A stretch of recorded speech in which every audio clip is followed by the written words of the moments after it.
الحمد لله رب العالمين والصلاة والسلام على النبي المصطفى الأمين وعلى آله وصحبه ومن تبعهم بإحسان إلى يوم الدين ثم أما بعد. Le sujet d'aujourd'hui est intitulé L'islam et la protection de l'environnement. Aujourd'hui, on entend de plus en plus des phrases alarmantes. L'avenir de la Terre est menacé ou l'humanité est en danger.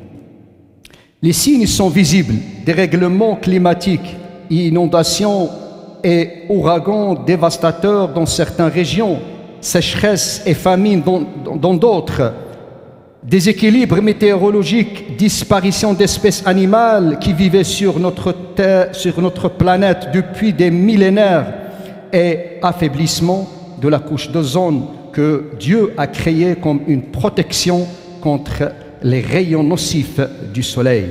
Face à cela, des voix s'élèvent, même en Occident, pour dire arrêtez cette destruction.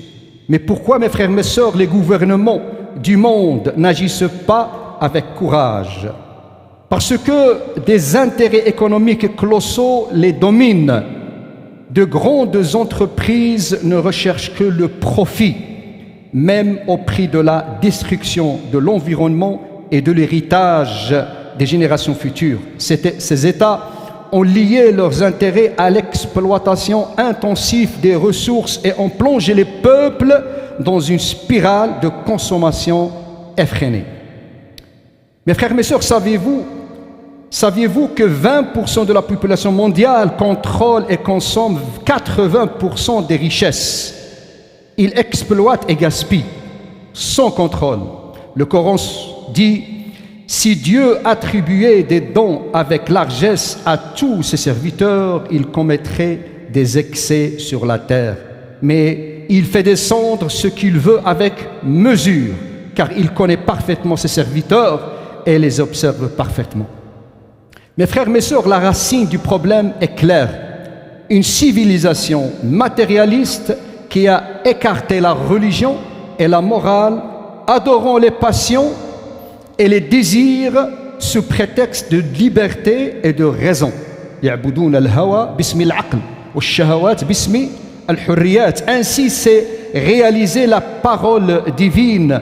La corruption est apparue sur terre et en mer à cause de ce que les hommes ont accompli de leurs propres mains, afin que Dieu leur fasse goûter une partie de ce qu'ils ont fait. Peut-être reviendront-ils à lui. L'islam, mes frères, mes sœurs, par la lumière de sa révélation, offre une vision équilibrée. La terre est un dépôt confié par Dieu à l'humanité jusqu'au jour dernier. C'est notre lieu de vie et de subsistance. Comme le dit le Coran, descendez, dit Dieu, vous serez ennemis les uns les autres, mais sur la terre vous aurez une demeure et des jouissances pour un temps. Et il dit encore, dites, reniez-vous celui qui a créé la terre en 2 jours et lui donnez-vous des égaux. Voilà le Seigneur des mondes. Il y a mis des montagnes fermes, l'a béni et a réparti ses ressources alimentaires en 4 jours, également pour ceux qui demandent. La justice, mes frères, mes sœurs, doit régir l'usage des ressources, ni injustice dans la répartition, ni injustice dans la répartition, ni gaspillage dans la consommation. Le Coran ordonne cela. Ne s'aimez pas la corruption sur terre. Et encore, Dieu dit, mangez et buvez, mais ne commettez pas d'excès, car il n'aime pas ceux qui gaspillent. L'histoire, mes frères, mes sœurs, nous enseigne que de grandes civilisations, malgré leur puissance matérielle, ont disparu parce qu'elles se sont livrées à l'injustice et à la corruption. Comme Ad, Tamoud et les pharaons, tous ont commis des excès dans les pays et y ont multiplié la corruption. Alors ton Seigneur déversa sur eux un fouet de châtiment. Ton Seigneur est aux aguets.